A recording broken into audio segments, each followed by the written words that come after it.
Hi guys, this is the part 5 of Jobless Reincarnation, a third shot by Bunchback Toad. So let's begin. Chapter 5. Today was Rudeus's day off.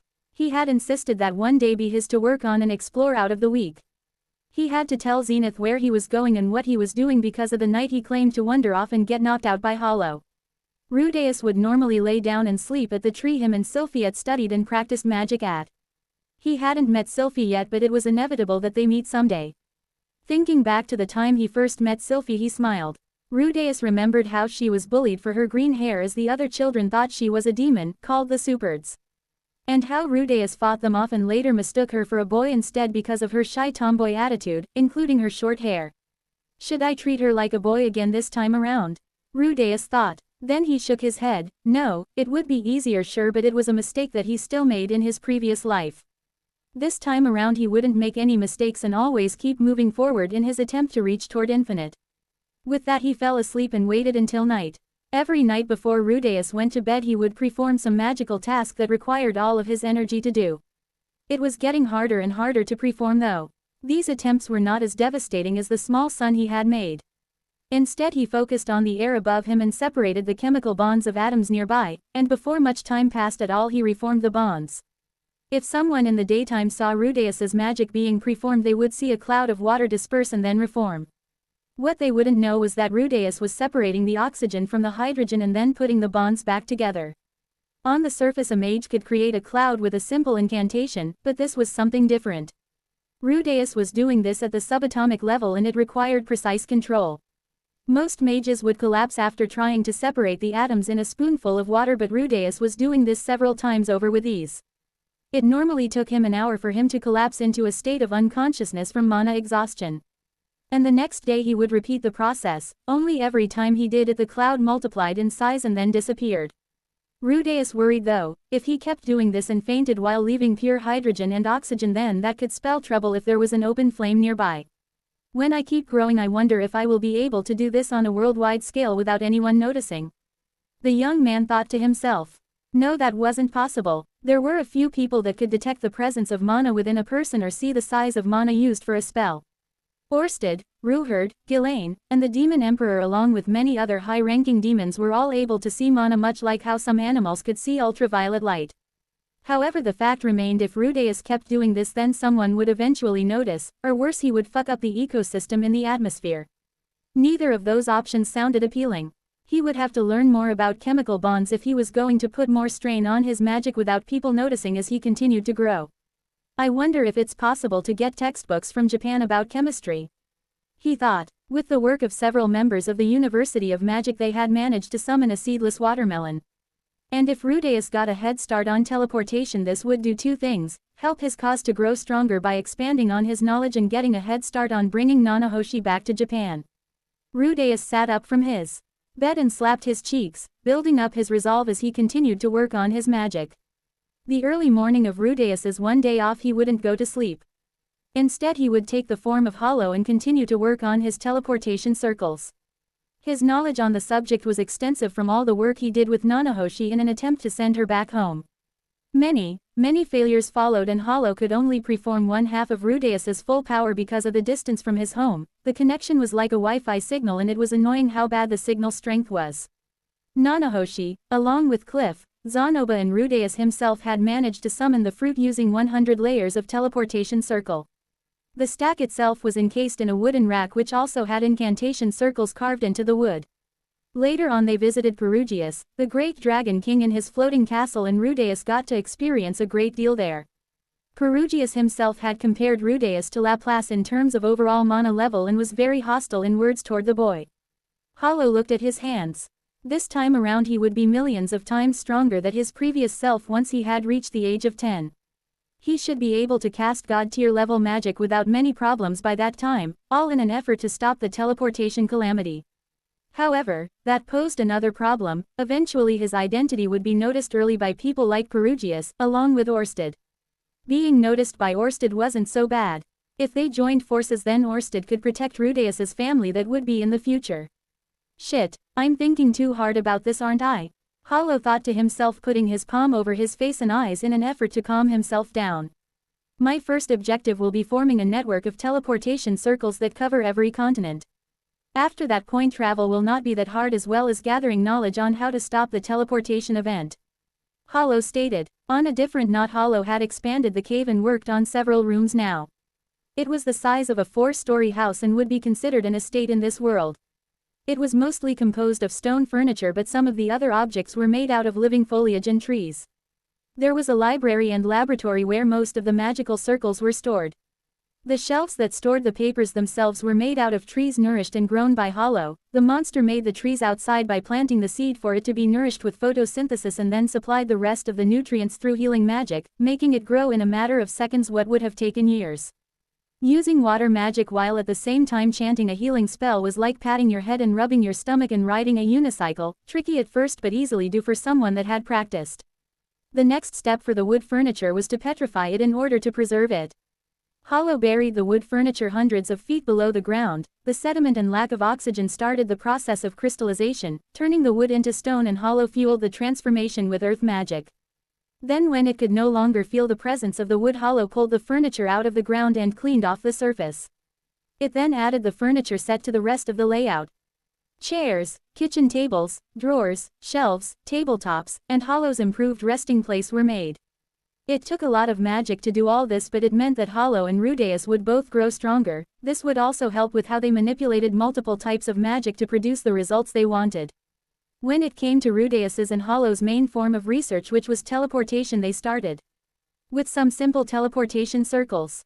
Under Rudeus's bed was a hand-drawn teleportation circle. This circle was directly linked to the cave system where Hollow resided. The circle could go both ways, sending items and receiving them.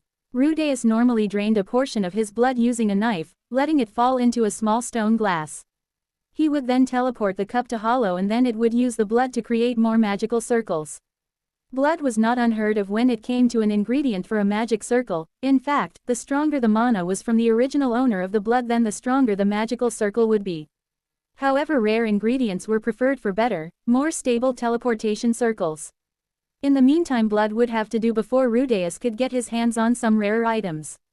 The papers, as long as they were intact, would act as a teleportation checkpoint.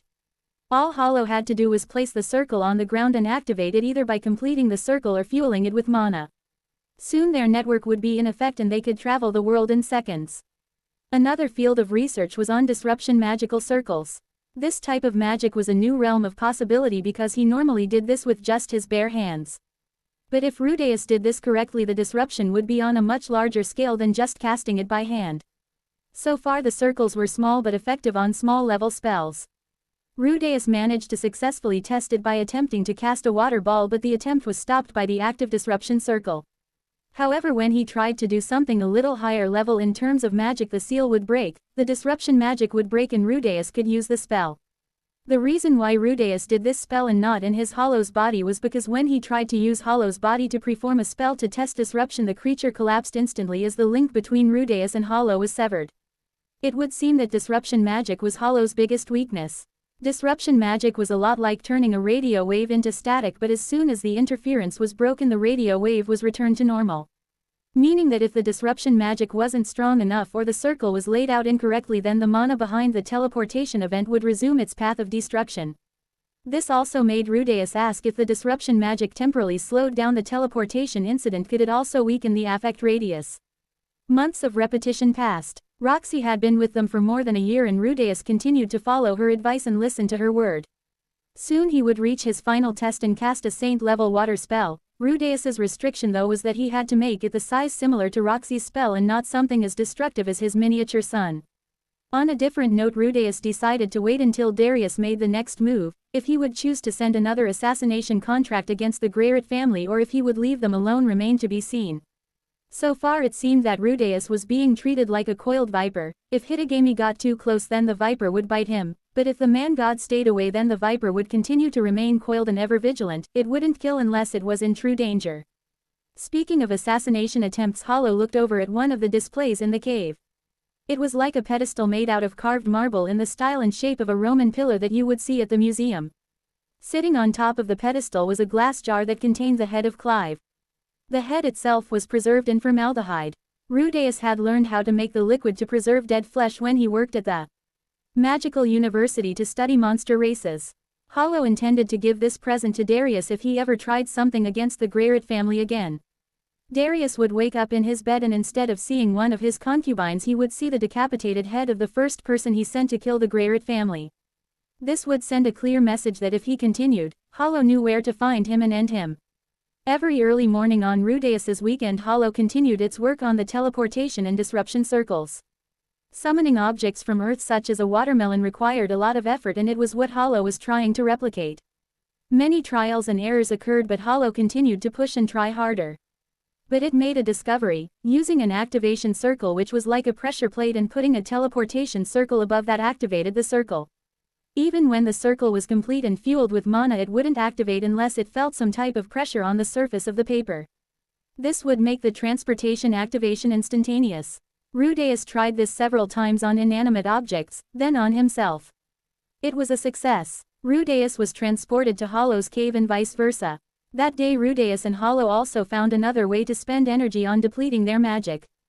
By using a magic circle, then filling it with mana again, then using it and repeating the process, it would allow them to spend an intense amount of energy without anyone noticing. They could continue their growth. Then the day came and Rudeus turned 5. On his birthday the house held a small party filled with food, and Paul did a little too much on the alcohol, but that couldn't be helped in a moment of celebration. Then the gifts came. Paul gave Rudeus a pair of swords. One was a real sword that was hand-forged and sharpened, still it was too much for a 5-year-old to carry, Rudeus would have to grow into it. The other sword was one made of wood meant for practice. After a long speech by Paul he was interrupted by Zenith. She said his speech was too long. Rudeus received a book from Zenith. Because Rudeus likes learning and books, I thought you would like this. Zenith said, smiling down at her son and patting her head. The book was an encyclopedia, specifically about botany, the study of plants. This would help Rudeus in some of his experiments. Maybe I should make a garden near Hollow's cave, Rudeus thought. After hugging both his mother and father, Rudeus turned to Roxy. She looked at him smiling and pulled out a wand from her robes, presenting it to Rudeus. Normally this is created by a teacher of magic who gives it to their beginner students to use elementary rank magic. Once they get used to the feeling of magic, they are taught to cast it without a wand or staff as to expand their capabilities. I'm terribly sorry for not giving this earlier, Roxy said apologetically. No need to apologize, master. Any gift from you I am grateful for. Rudeus hugged Roxy, but she showed a bitter expression getting called master. Regardless, she gave a faint smile after a moment. Rudeus took the wand, but then something unexpected happened. The wand began to glow a bright red and it made a high-pitched noise when Rudeus held the wand. The ruby in the wand started to crack and a white light shot out from the cracks. Rudeus dropped it and the glowing stopped. Everyone in the house was covering their ears from the high-pitched noise and their eyes were closed from the blinding white light. After a moment they all looked down at the wand. The red ruby was completely shattered and the wood that composed the rest of the wand was cracked in some places, and in other places it was in splinters. Rudeus fell to the ground trying to put the pieces back together as tears began to flow. I'm sorry, Roxy, I broke your gift, I'm such a child. He continued to try and put the pieces back together, but it was of no use. It wouldn't return to its normal shape. Roxy was at a loss for words, as was the rest of the household. Zenith was the first to walk over to her son and embrace him. It's okay, Rudeus, you didn't mean to do it. And your tears showed you really loved Roxy's gift, so we know you didn't mean to do what just happened. So please dry your tears. After a while Rudeus calmed down and sat down on one of the dining room chairs, looking at the floor aimlessly, whispering how sorry he was over and over again. Roxy was going to say something, but honestly this made her feel even more inferior to Rudeus. She would have to deal with her own feelings before she could say anything appropriate. Later on, after Rudeus had gone to bed, Paul and Zenith inquired Roxy on what possibly happened. A magic wand or staff refracts the mana within the user, amplifying it. It bounces around in the gem, becoming stronger the more mana the user puts into the staff. Once a magician touches a staff, they are connected to it and it is an extension of them. In this case, and at least this is my theory, so do not take my word on it, Rudeus's mana is stronger than the gem can contain. His power continues to bounce around in the wand and crack should the power output be too great. Have you ever seen something like this before? Paul asked, looking worried. Roxy shook her head as she continued to look down. Then a flash of fear showed in her eyes, but she didn't say anything as to not worry Paul or Zenith. Rudeus is destined for greatness, that I know for sure, Roxy said positively to the parents. Both of them looked at each other and smiled, they were proud of their son. I'm worried his body can't handle the power that he can output. Roxy thought nervously. Rudeus was thinking the same thing up in his room, visualizing himself as the wand. His body was capable of being destroyed at any second if he put too much energy into a single spell. His body would get to a point where it couldn't keep up with his magic, so he would have to hold himself back. The thought alone infuriated him. He then looked at his hands. He had a few ideas to keep his mana under control. One way was to spread out his mana, expanding it beyond his own body continually until it reached its outer limits in distance. If you take a lake with all its water and spread it out, the pressure at the bottom will be reduced. The other was to continually pour his growing mana into an object, but as that was demonstrated today, it was harder than it looked. Rudeus thought of it like a bank account. You don't want to keep all the money you own in your pocket. No magical item that Rudeus knew of existed like that, an item that could keep and store vast amounts of money, so he would have to try and invent something if he wished to take that path. It was a better idea than expanding his aura. Animals and monsters had a mild detection to mana. Rudeus would be a beacon to them, screaming, "Come and get it!" while he was covered in whipped cream and a cherry on top. Then there was his third option. Invest in his body and develop a Tuki, or in other words a battle aura. This type of aura would affect physical strength, speed, reflexes, and finally it would grow a shield around the wearer that minor attacks would not be able to cut through. It was true that Rudeus was not able to develop a Tuki last time because of the Laplace factor. While his magic was much larger than the average person, he couldn't use a Tuki, much like Laplace. As the saying went, the definition of insanity is to try the same thing over and over again. Rudeus would still try to make a Tuki happen, but if he wasn't successful he would use his mana in a different fashion, and one that would mimic a battle aura. This would help protect him from his growing mana, or so he thought. All three of these options would be pursued in order to preserve Rudeus's body.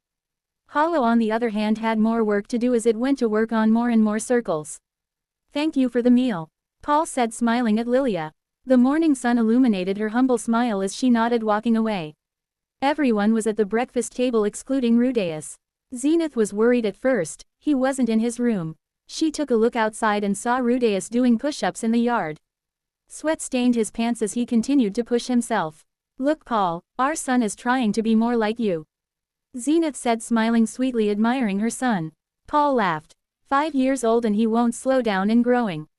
He would make any father proud. Rudeus came inside after his workout and Lilia handed him a towel soaked in cold water. "Thank you, Lilia," Rudeus said, smiling at her. She was always so kind to him. The young boy then sat down and ate his breakfast. "You are going to grow big and strong someday, Rudeus," Paul said, laughing. He tried to pick his son up in an effort to throw him up in the air. Rudeus laughed along with him while his father threw him up in the air, but it was clear Paul was surprised by Rudeus's weight. Instead of the average weight of a 5-year-old, he was twice as heavy as expected. What Paul didn't know was that Rudeus was working out to break his muscles. Then he used his alteration magic to fix the partially torn muscle tissue, making it larger as well. The process was even harder when Rudeus used his gravity magic against himself. After that was done, his increased the density of his muscles. In essence, he looked like an average child but with twice the muscle mass. He had been doing this throughout the past year, but not as hard as he pushed himself this morning. "How many push-ups did I do? How many sit-ups? What kind of juice did I drink?" Rudeus thought to himself, hilariously thinking of Dragon Ball Z in the 100G chamber for training Saiyans. Roxy walked over to Rudeus and without saying a word, Rudeus smiled at her and then got ready for the trip. They were going to go to the field that Rudeus had first made his miniature star in. There they would perform the Saint class water spell Typhon. After an hour of preparation, they were off on the horse. While on the horse, Rudeus looked at Roxy. "Sensei, what do you think of me?" Rudeus thought. He was a little concerned that Roxy was more intimidated than ever at the young boy's powers and he would push her away. She didn't have as big an inferiority complex as Aris, but it was still an inferiority issue with Roxy and Rudeus. "You are amazing. Over the past year you have grown so much. After this is done I am going to continue to teach, but I think I will try to reach King class in magic. I may not be able to reach your level when you are all grown up, but I feel I need to grow too. I'm sorry I give you that feeling. I don't mean to. Power and skill isn't everything, you know. You are kind and knowledgeable, and above all you're a really good person." "Thank you, Rudeus. I do have a question though. Why do you insist on calling me master? It is out of respect. You are the one teaching me." No matter the skill or strength difference, our roles are clear. I am the student and you are the master. I learn and grow stronger because of your teachings. And even when I am an adult and strong, I will still see you as a goddess because you helped make me strong. Roxy looked down in silence. She smiled, contemplating his words. His logic was pure, her own feeling of being weak were wrong. And it was clear Rudeus would be grateful for her teachings no matter what accomplishments he did. Still, she couldn't stand his radiance without the desire to be determined to grow. She would become better. They reached the spot Rudeus had previously cast his storm. The surrounding area had already started to be replanted, but the earth was still uprooted and not solid yet. Specks of grass and saplings were starting to grow. Nature was claiming the land that had been taken from it. Roxy helped Rudeus down from his horse much like before, and she smiled faintly at the small boy. It was time to cast the spell. The blue-haired witch took a deep breath and began. Grand Spirit of Water and Imperial Prince of Lightning who ascends the heavens. Grant my wish and bring about a savage blessing. Display your might to insignificant beings. Roxy held her staff close to her as she closed her eyes and poured her mana into the staff. Its crystal glowed and resonated with her will. Clouds and wind began to rise up and blanket the sky, shielding the earth below from the sun's rays. Strike Ah with a blow of your divine hammer on the anvil, and cover the land in water. Ah, rain, sweep all else away and expel everything. Rain began to pour, and then Roxy outstretched her staff and cast the spell outward, releasing the final word. Cumulonimbus. Before the spell was fully completed, Rudeus cast a rock dome around the horse. Good timing too, because a lightning bolt struck the top of the dome. The horse would have been struck by it had it not been for Rudeus. After the storm had faded, Roxy looked at Rudeus. He smiled at her. That was amazing, Rudeus said with tears in his eyes. Rudeus, why are you crying? It's nothing, I'm just so happy that I get to make this memory. I won't forget it. She smiled back at him, not understanding his tears of joy, but she still understood that she was important to him. He was always so kind. He then cast his spell.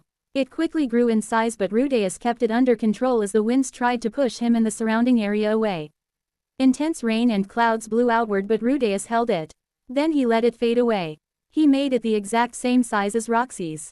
He really is amazing, Roxy thought to herself. She knew that Rudeus could make a cumulonimbus several times larger than her own. Hell, it might have even been seen throughout the continent, but he kept it contained. There was a massive difference between having power and being able to control said power. Congratulations Rudeus, you have officially graduated, you are a Saint-class water mage. Roxy shook his hand in an official display of congratulations. Rudeus embraced her around the waist and smiled up at her.